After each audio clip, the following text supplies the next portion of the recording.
The Idries Shah Foundation podcast. Practical Psychology for Today. Featuring the works of Idries Shah, voiced by David Alt.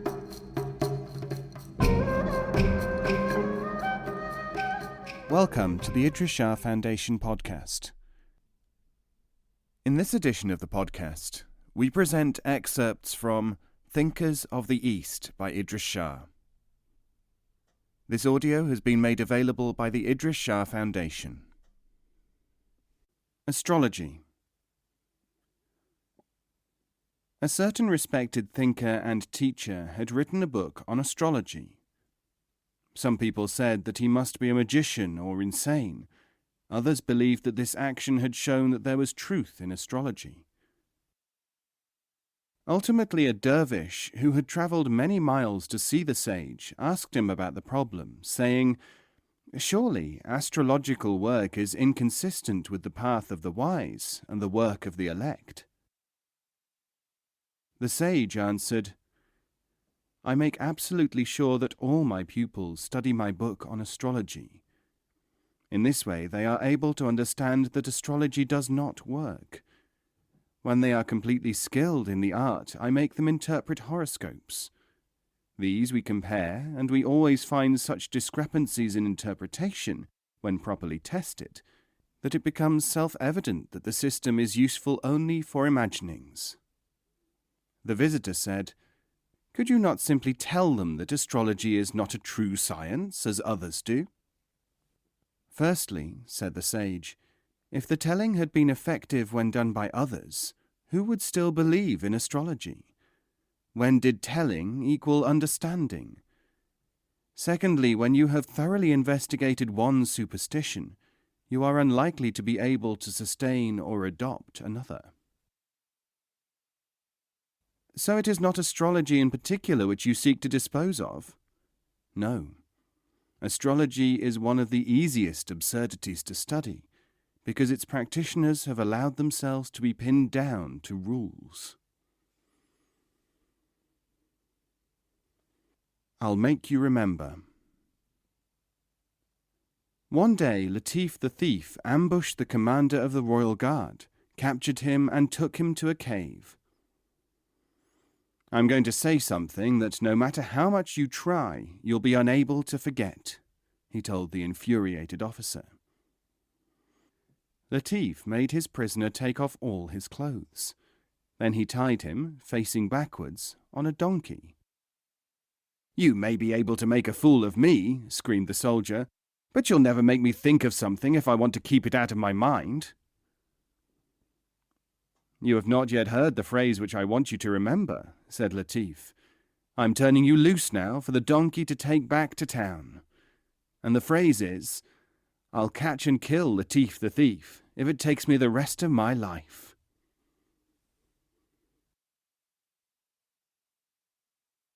The next generation. There was once a philosopher who insisted on his rights when ownership of a certain well was disputed. He was adamant about his proprietorship, too, of a clump of palm trees. In a third case, he became notorious for insisting that he was the sole owner of a certain rectangular house. He won all these cases, but people said to him, "How could a man of detachment place such value upon transitory objects such as these?" He said, "The question asked from suspicion and hostility has driven its answer into the next generation." Nobody could understand this, and they therefore imagined that he was deliberately trying to confuse. In the next generation, however, deceitful advisers trying to usurp the property of a devout miner said to him, "Yield your property to us, for you are a pious man. Things of this world are of no account." "What is my property?" he asked them. "A long house, some palm trees, and a well," they said. "Then I will abide by the precedent of the wise. Look up the writings and doings of such and such an acknowledged sage," he said, and gave the name and quoted the collection which were recorded the actions of the philosopher.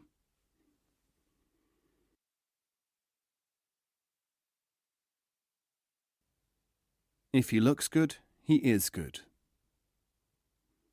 A man went to Imam Zainul Abidin and said, "I recognize you as my leader and teacher, and I beg to be allowed to learn from you." The Imam asked, "Why do you believe that I am a leader and a teacher?" The newcomer answered, "I have searched all my life, and I have never found anyone with such a reputation for kindness and warmth and goodly appearance." The Imam wept and said, "Dear friend, how frail a thing is man, and in what danger! The very reputation and actions you attribute to me are shared with some of the worst people in the world. If all men judge only on appearances, every devil will be thought a saint, and every superior man could be made out to be an enemy of humanity."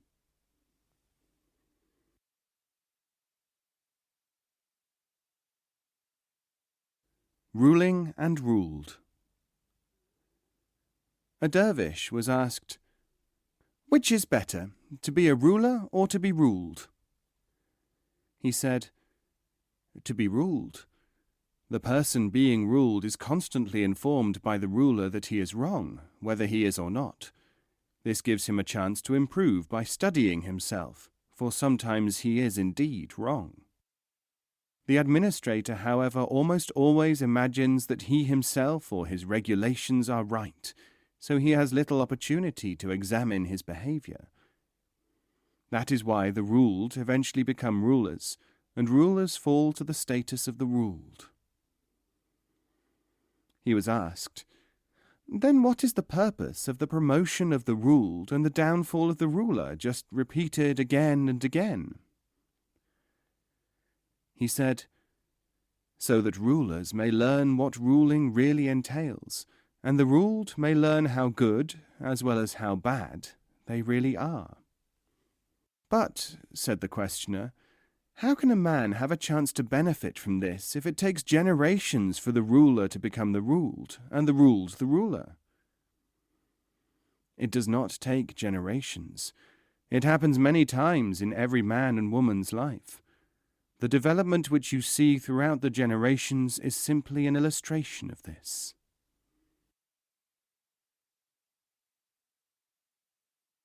Hariri, the good man. Hariri always tried to behave in as exemplary a manner as possible. He acquired such a reputation for correct conduct that a certain merchant who had to go on a journey chose him as the obvious person with whom to entrust the welfare of his beautiful slave girl. But Hariri developed a passion for the girl. He went to Haddad, his Sufi preceptor, and asked for his advice. Haddad said, "Go to Yusuf, son of Hussein." When Hariri approached the place where Yusuf was to be found, people said, "Do not go near the son of Hussein, pious man, for he has a bad reputation, is a heretic and a wine drinker."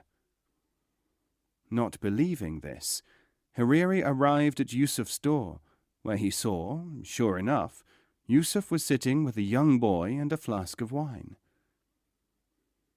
Hariri at once said to Yusuf, "What is the meaning of this behavior?" Yusuf said, reading his thoughts, "I behave like this in appearance because it prevents people entrusting their beautiful slaves to my keeping." Camlet. A very forthright and extremely intelligent man, using the dervish name of Fakir Camlet, arrived in Samarkand. Camlet means, in English, the type of woolen cloth formerly known as camlet. As was the custom, he addressed the public in the Friday market on all manner of subjects. He rapidly acquired a reputation as a learned man, and several of the long-established scholars of the city went to visit him in the humble caravanserai where he lived. One said, "We would like to know the school of thought to which you belong and the name of your teacher." He said, "I belong to the Asmania school, and my teacher is none other than Faqih Kaukab, son of El-Utarid, of the Falak, the elevated noble." The scholars had never heard of this celebrated man, but could discern from his name that he was a lawyer, probably a jurisconsult, and had certainly been ennobled. They said, "Though the reputation of the lawyer Kaukab is not entirely unknown in this remote place, yet his books and disciples have not yet reached us in great numbers. So we applaud your devotion to his name, and your modesty in acknowledging your teacher, not coming here pretending that you alone are master of your thoughts." So Fakir Kamlet was accepted on this intellectual pedigree. Some years afterwards, however, a traveller arrived in Samarkand from Yemen, saying, "I seek Fakir Kaukab, son of El-Utarid of the Falak. Has anyone seen him in Samarkand? He is the greatest of our teachers, and sometimes calls himself Kamlet, and comes from a place called Azman."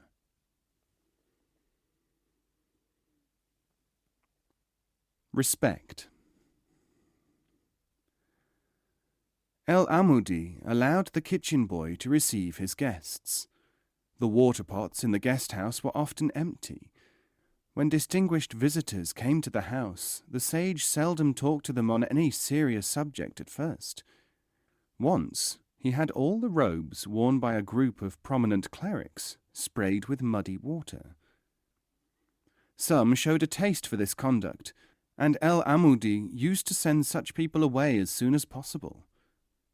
Others often said, "We have never been treated with such disrespect."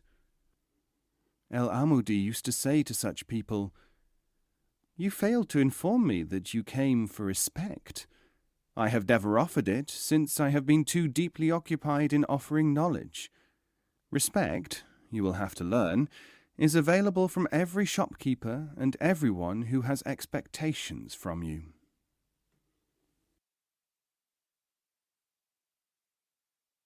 The Legend of the Three Men.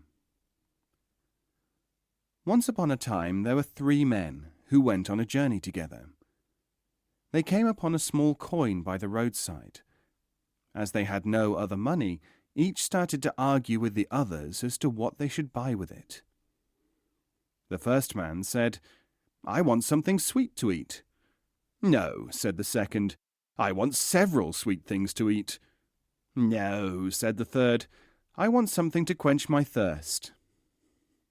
A wise man passing by stopped, and they asked him to adjudicate between them.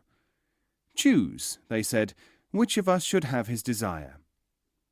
"I will do better than that," said the sage, "for I can undertake to satisfy you all." He went to a nearby shop, and with the money bought a bunch of grapes, which he divided between them. "But this is something sweet to eat," said the first. "But this is several sweet things to eat," said the second man. "But this is something with which to quench my thirst," said the third man.